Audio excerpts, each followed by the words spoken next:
자, 그런가 하면 오늘 신문들 보니까 이 내용도 비중 있게 다루고 있습니다. 그 얘기를 해볼게요. 바로 동아일보 사면 기사입니다. 또 김종인, 당을 4차례 바꿔가며 총선 등판했다. 김종인 전 비대위원장. 그래서 뭐 우스갯소리로 직업이 비대위원장이냐 뭐 그런 말도 나오고 있습니다만 이번엔 개혁신당 공천관리위원장을 맡았습니다. 정치권 이준석, 김업신 선거 못하나? 이런 말 나오고 있고요. 선거 기술자 김효과 미주수다 이런 지적도 나오고 있는데요. 관련 얘기 들어보시고 이어가 보도록 하겠습니다. 박근혜 전 위원장의 대통령 탄생을 위해서 최선의 노력을 다하는 것이 임무라고 생각하기 때문에 이제 20대 총선은 경제선거입니다. 박근혜 정부의 경제 실패를 심판하고 국민에게 다시 삶의 희망을 드리는 선거입니다. 우리 통합당을 전폭적으로 지지해야만이 국회에 우리가 다수의 의석을 갖다가 차지해서 앞으로 남은 2년 동안의 이 정권의 횡포를 방지할 수 있다고 저는 생각을 합니다. 꼭 투표하셔서 문재인 정부의 잘못된 폭주를 막아주십시오. 국민의힘은 위대한 우리 국민의 저력, 그 국민의 힘을 모으는 큰 그릇이 되겠습니다. 기사를 접하신 시청자분들이 뭐라고? 당을 4차례나 바꿨어? 저희가 보여드릴게요. 김종인 당을 4차례 바꾸고 총선 등판했는데 여기입니다. 얼굴만 봐도 세월의 변화 흔적이 느껴져요. 얼굴에서도 주름이 갈수록 늡니다. 2012년 바로 새누리당 비대위원장 됐고요. 2016년 더불어민주당 비대위원장, 그다음에 2020년 미래통합당, 그리고 2024년 이번에는 개혁신당의 공천관리위원장을 맡게 됐습니다. 그런데 이런 생각이 들어요.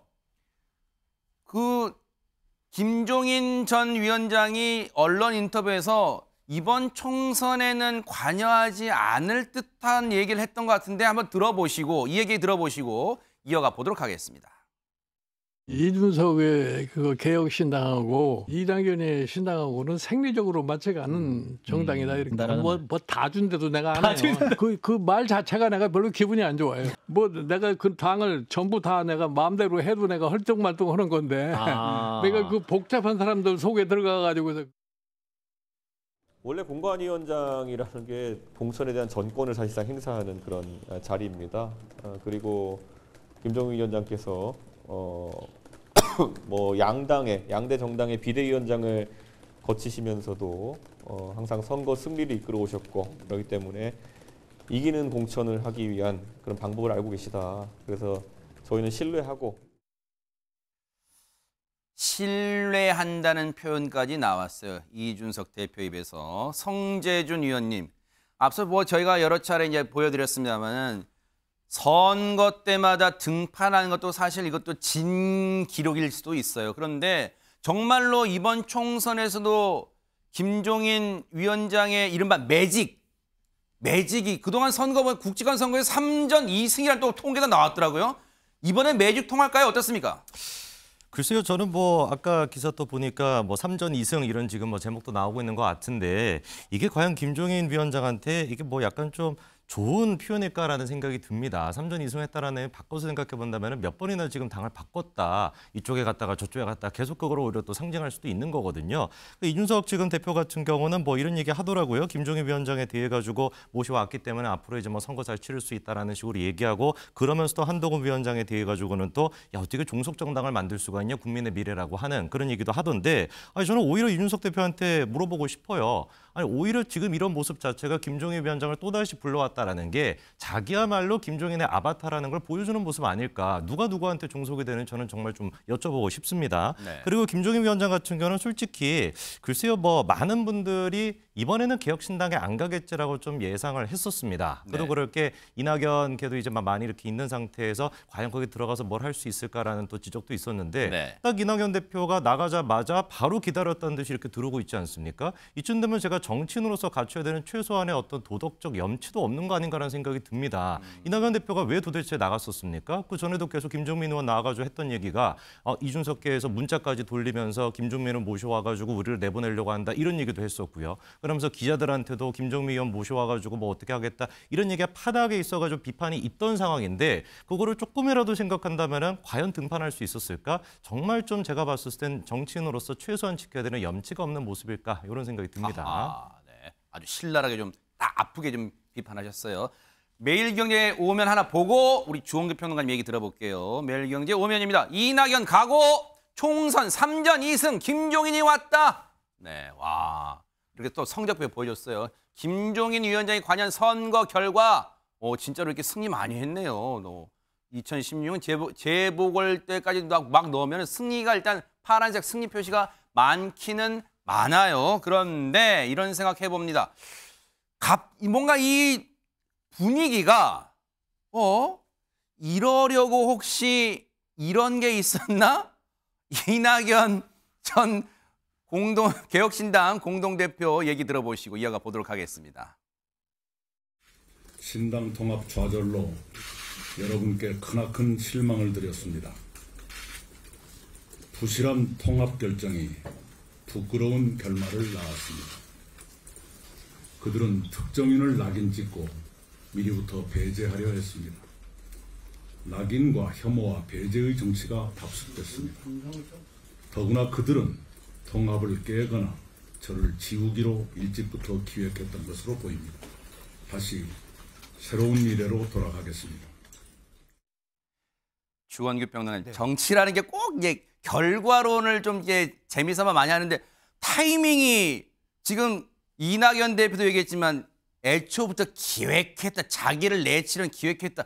타이밍이 이거 어떻게 봐야 됩니까? 제 의견은 애초부터 기획된 게 아니라 이 상황에 따라서 기획이 되는 것 같아요. 그러니까 이준석 대표가 볼 때는 김종인 지금 어떻게 보면 위원장이 되겠지만 김종인 이분이 말씀하신 게 그게 맞는 건가? 생리적으로 맞지 않는다는 게 그런 것들 때문에 아무래도 강성 드라이브를 걸었고 여기서 의문의 일패는 이낙연 대표라고 생각합니다. 여기서 새로운 미래에서 이런 어떤 자인하는 결과가 나왔기 때문에 사실은 더불어민주당 측에서의 이탈 의원들도 끌어안기가 어려워진 모양새가 됐기 때문에 지금 보면은 이 상황 자체가 매우 기획된 움직임이 있지만 그게 처음부터 이낙연 대표를 이렇게 축출하려고 하는 그런 기획으로 보이진 않는다. 그렇지만 김종인 위원장이 이낙연 대표가 나가고 나니까 바로 들어오는 모양새는 기획의 모양새인데 근데 저는 정치공학적으로 볼 때 한 가지 가능성은 있다고 생각해요. 뭘까요? 이게 최근에 나온 게 이 두 번째 포이론이라는 건데 김종인 위원장이 나와서 큰 텐트를 마련해서 8090 세대를 잡고 이준석 대표가 갖고 있는 2030 세대의 소구력을 통해서 이 수도권을 공략해 보겠다. 지금 이거를 빠르게 준비하는 것 같습니다. 근데 워낙 지금 어떻게 보면 네. 지지율이 미비한 상황이라 이게 모멘텀을 갖고 올라올지는 미지수지만 네. 이 이준석의 개혁신당 측에서는 마지막 기회가 되지 않을까 그렇게 예상해 봅니다. 지금 주원규 평론가님 표현 중에 나온 그 8090 그 얘기 해볼게요. 마지막 기사입니다. 한번 볼게요. 조선일보 6면입니다. 8090에 손 내미는 제3자는 무슨 얘기일까요? 이준석, 김종인 공관위원장 선임했죠. 조금 전에 말씀드렸죠. 이낙연, 권노갑, 정대철의 SOS, 이종근 평론가님 이거 네. 정치권에서 이거 바람직합니까? 어떻습니까? 글쎄요, 뭐 바람직하다 안 하다라기보다는 김종인 군노갑, 정대철 이분들이 뭐 할 수 있으면 하실 수 있는 좋죠. 그런데 중요한 건 이겁니다. 김종인 비대위원장은 한 번도 창업해 본 적은 없어요. 지금 아까 보시면 다 리모델링 아니면 재건축, 그러네요. 재개발 여기에 그러니까 기존에 있는 대기업을 대박 바꿔 사건. 간판을 바꿔주거나 이거는 네. 잘하시는데 아주 없는 소기업을 창업을 해서 무언가를 만들어낸다 그런 경력은 없으시거든요. 네. 그래서 저는 미지수다. 그러니까 그리고 또 한 가지는 이런 말이 있습니다. 정치인은 다음 세대를 준비하지만 정치꾼은 다음 선거를 준비한다. 그냥 선거만 준비하는 그런 사람들로 비춰질 때 네. 얼마나 8090에게 소구가 될까라는 생각입니다. 장현주 부위원장이 물론 나이는 숫자에 불과하다는 말이 있어요. 나이 들었다고 뭐 정치권 물러나라는 말은 아니지만 뭔가 소구력이 있을 수 있을까요? 이번 선거에. 글쎄요, 정말 선거는 총선은 정말 투표함 열어볼 때까지는 그렇죠. 우리가 예측하기는 어려운 건 분명해 보이는데요.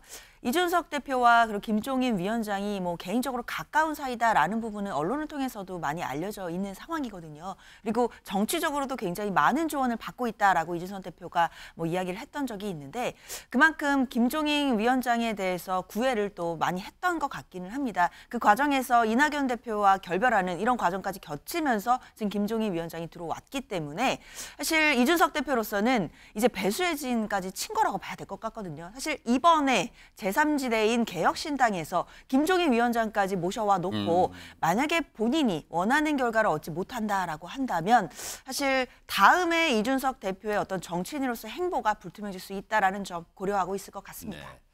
자, 어떻게 한 주간의 이슈 정리가 깔끔하게 됐었는지 모르겠습니다. 주말엔 매일경제 오늘 준비한 내용 여기까지입니다. 함께해 주신 여러분 고맙습니다.